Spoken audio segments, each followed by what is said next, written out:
어떤 사람들이 성전을 가리켜 그 아름다운 돌과 헌물로 꾸민 것을 말하며 예수께서 이르시되 너희 보는 이것들이 날이 이르면 돌 하나도 돌 위에 남지 않고 다 무너뜨려지리라. 그들이 물어 이르되 선생님이여 그러면 어느 때에 이런 일이 있겠사오며 이런 일이 일어나려 할 때에 무슨 징조가 있사오리까? 이르시되 미혹을 받지 않도록 주의하라. 많은 사람이 내 이름으로 와서 이르되 내가 그러하며 때가 가까이 왔다 하겠으나 그들을 따르지 말라. 난리와 소유의 소문을 들을 때에 두려워하지 말라. 이 일이 먼저 있어야 하되 끝은 곧 되지 아니하리라.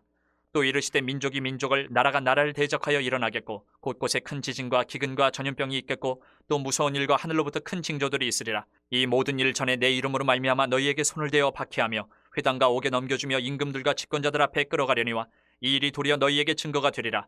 그러므로 너희는 변명할 것을 미리 궁리하지 않도록 명심하라.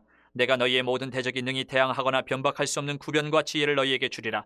심지어 부모와 형제와 친척과 벗이 너희를 넘겨주어 너희 중에 며칠 죽이게 하겠고 또 너희가 내 이름으로 말미암아 모든 사람에게 미움을 받을 것이나 너희 머리털 하나도 상하지 아니하리라. 너희의 인내로 너희 영혼을 얻으리라. 하나님은 우리가 온 세상에 복음을 전하는 것을 명령하셨고 또 원하고 계십니다.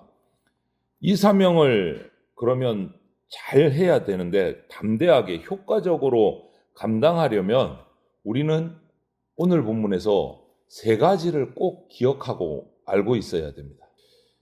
먼저 오늘 본문으로 들어가 보면 5절부터 9절을 보면 예수님께서 성전의 멸망을 예고하고 계시고 또 성전 멸망 전에 어떤 일이 일어날지를 또 말씀하고 계시는 장면이 나와요. 사람들은 와, 성전이 엄청 크다, 화려하다 막 이것을 자랑하고 있는데 예수님은 성전의 멸망을 예고하십니다. 회칠한 무덤과도 같고 강도의 소굴과도 같이 변질된 이 성전은 이 아름다운 화려함이 기억나지 않을 정도로 철저하게 파괴될 것이다 라고 예고하시는 거예요. 주님은 겉을 보시는 분이 아니고 우리 마음 중심을 보시는 분이십니다. 교회의 외형이 작고 초라해도 그 속에 참 믿음과 소망과 사랑이 가득하면 흡족해 하시지만 반대로 아무리 성전이 크고 화려하고 뭐 이렇게 해도 그 속에 불신, 욕심이 있으면 비통해 하신다라는 거죠. 이렇게 성전의 멸망을 말씀하시면서 이 성전 멸망이 있기 전에 그리스도인 제자들이 겪을 일도 말씀하십니다. 어떤 일이 벌어지는지를 얘기를 해요. 먼저 거짓 그리스도, 가짜 예수, 가짜 구원자가 많이 등장할 것이다. 메시아로 자처하는 이들이 막 일어나서 혼란스러운 세상이 될 것이다. 그리고 자연재해가 일어난다. 기근, 지진, 전염병 이런 것들이 일어날 것이다. 말씀을 하세요. 하지만 그런 일들에 대해서 두려워하지도 말고 동요하지도 말라. 왜? 그것이 끝이 아니다. 그것이 말세가 아니다. 라고 말씀을 하세요. 여러분, 오늘날 우리 삶을 돌아봅시다. 예수님 말씀하신 대로 아니에요? 믿음, 소망, 사랑이 없어서 교회가 욕먹는 일들이 수시로 일어나요. 또 가짜 예수, 가짜 구원자, 이단들이 수없이 일어나서 종말론을 얘기하고 합니다. 그리고 우리 일상을 막 미혹을 해요. 이단들이. 하지만 이때 오시는 게 아니다. 이게 끝이 아니다. 라고 말씀하시죠.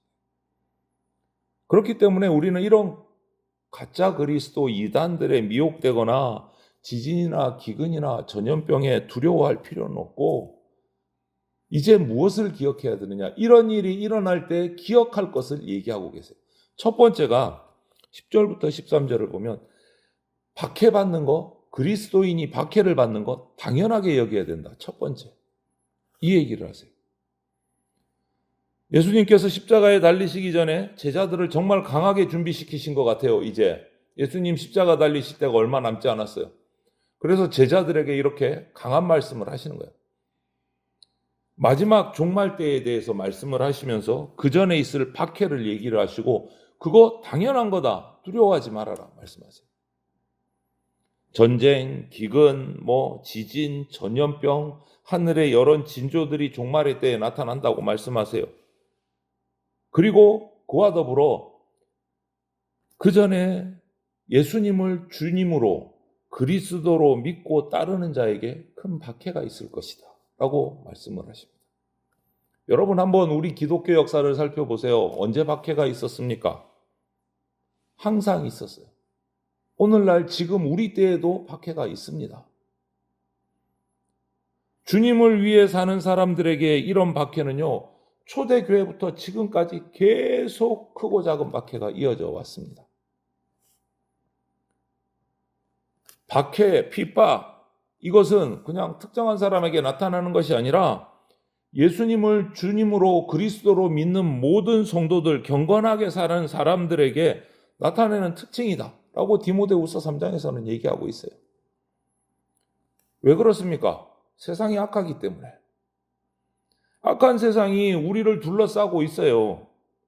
사탄이 주님 다시 오실 때까지 자신의 세력을 가지고 주장하고 있어요. 그러니 그 사탄을 거부하고 죄를 거부하고 예수님을 주인으로 섬기는 우리는 당연히 박해가 올 수밖에 없는 거예요. 오히려 아닌데 목사님 저는 박해 하나도 없는데요. 핍박이 없는데요. 오히려 그게 이상한 거예요. 그게 걱정스러운 거예요. 왜냐? 내가 세상하고 잘 타협해갖고 잘 살아가고 있다 소리예요.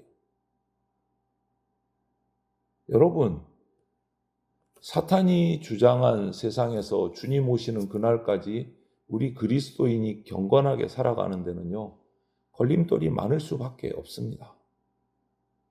그것을 당연하게 여겨야 됩니다. 주님을 의지하고 두려워하지 말고 더 담대하게 나가야 돼요. 교회 시대는요, 예수 그리스도를 주님으로 믿음으로 심한 박해가 있습니다. 그 이름이 그런데 땅끝까지 전해져야 되기 때문에 우리는 박해를 이겨내야 돼요. 그것을 잊으면 안 돼요. 내가 지금 예수 믿는 것으로 인해서 박해를 받는다. 아, 내가 예수님 잘 믿고 있구나 생각하시면 돼요. 이것을 잊으면 안 돼요. 두 번째는 14절 15절에서 볼 수 있는데 성경의 지혜를 의지해야 됩니다. 성경의 지혜를. 우리는 일반적으로 나가서 복음 전하세요 그러면 내가 무슨 말하지?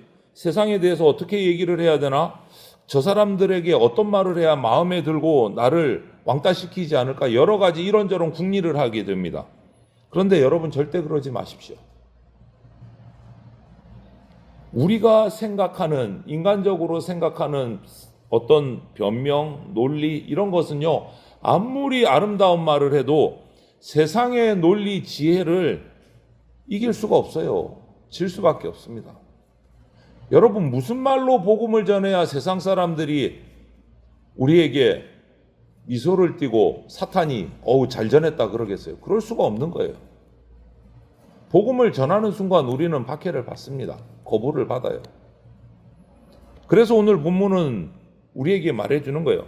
대적자들에게 둘러싸여 있는 우리 성도들 걱정하지 말아라. 절대로 하나님이 말씀과 지혜를 주신다라고 말씀하시는 거예요. 지혜 있다고 하는 그 대적들 절대로 대항할 수 없는, 변박할 수도 없는 하늘의 지혜와 말씀을 주시겠다 약속하시는 거예요. 그러니까 너희 혼자서 끙끙 앓고 고민하지 말라는 거예요. 예수님께서는 박해의 시기에 하나님이 주시는 구변, 지혜만을 의지하라 라고 말씀하세요. 우리가 할 말을, 말주변을 주시겠다라는 거예요. 그러니 우리는 무엇을 의지합니까? 하나님만 의지해야 돼요. 그리고 성령을 통해서 주신 성경을 날마다 그래서 읽고 묵상해야 되는 거예요. 그 가운데 우리에게 할 말을 주시는 거예요. 이 어려운 어두움의 시기를, 박해의 시기를 살아가는 성도들에게 성령께서 세상이 감당할 수 없는 말과 지혜를 주셔서 예수님을 전하고 승리하게 하신다라고 말씀해 주시는 거예요. 그래서 우리는 잊지 말아야 돼요. 성경을 읽고 마음에 새길 때 성령께서 우리 가운데 역사하십니다. 하나님의 말씀인 성경을 의지해야 돼요. 그때 세상에 담대하게 외칠 지혜를 얻는 겁니다. 마지막으로 세 번째 우리가 기억해야 될 것은 16절부터 19절에서 볼 수 있는데 하나님의 보호하심을 신뢰해야 합니다. 이 적대적인 세상에서 교회 다닌다 그러면 이상한 눈으로 쳐다보고 전도를 하면 말도 안 되는 소리 하지 말라고 핍박을 하는 이 시대에 복음 전하는 일 정말 만만치 않습니다. 입을 한번 떼기도 쉽지 않습니다. 그런데 그런 세상의 밖에 우리에게 주어진 복음 전파의 사명 이런 것들을 막 생각을 하면 해야 되나 말아야 되나 할 수 있을까 의기소침해질 수가 있어요. 그때 우리가 할 일은 딱 하나예요. 하나님을 바라봐야 돼요. 하나님. 날아다니는 새도 먹이시고 들풀도 입히시는 그 하나님이 우리의 머리칼까지도 세시고 보호하신다고 약속해 주셨습니다. 그것을 믿어야 돼요. 만유의 주이시며 만물을 다스리시는 창조자, 주권자이신 하나님께서 우리를 지켜주신다는데 무엇이 두렵겠습니까? 모든 상황은요, 주님의 손 안에 있습니다. 지금 핍박의 시대조차도 주님의 손 안에 있어요. 여기서 걸러내시는 거예요. 진짜 성도, 가짜 성도를 걸러내시는 거예요. 이 박해를 통해서. 하나님이 보호해 주신답니다. 진짜 성도를. 하나님이 허락하지 않으시면 여러분 우리의 머리털 하나도 땅에 떨어지지 않는다. 이것을 분명하게 믿으시기 바랍니다. 그래야 우리가 이 어려움, 어둠의 시기를, 박해의 시기를 이겨낼 수 있고 주님 오시는 그 마지막 때까지 우리의 믿음을 지켜내고 구원받을 수 있습니다. 하나님의 보호하심을 믿으십시오. 세상의 높은 벽, 그 박해의 벽보다 또 어떻게 여기서 복음을 전하니 사명의 그 무거운 짐보다 우리를 지키고 보호해 주시는 하나님을 바라보셔야 됩니다. 하나님의 약속을 믿으십시오. 우리 성도들에게는 박해도 있습니다. 여러분 전도해 보시면 알겠지만 참 그냥 벽에다가 소리치는 것 같아요. 하지만 우리는 해야 돼요. 그 박해와 어려움 속에서도. 그 박해가 있지만 하나님이 보호하시고 지혜를 주신다는 놀라운 약속도 있습니다. 여러분, 박해를 바라보시겠습니까? 하나님의 약속과 보호하심을 바라보시겠습니까? 어느 쪽을 선택하시겠습니까? 오직 전지전능하시고 나의 필요를 아시고 우리를 채우시고 보호하시는 그 하나님만 바라보시고 오늘 하루도 더 강해지는 복음 전도자 하나님의 백성들이 다 되시기를 주님의 이름으로 축원을 드립니다. 아멘.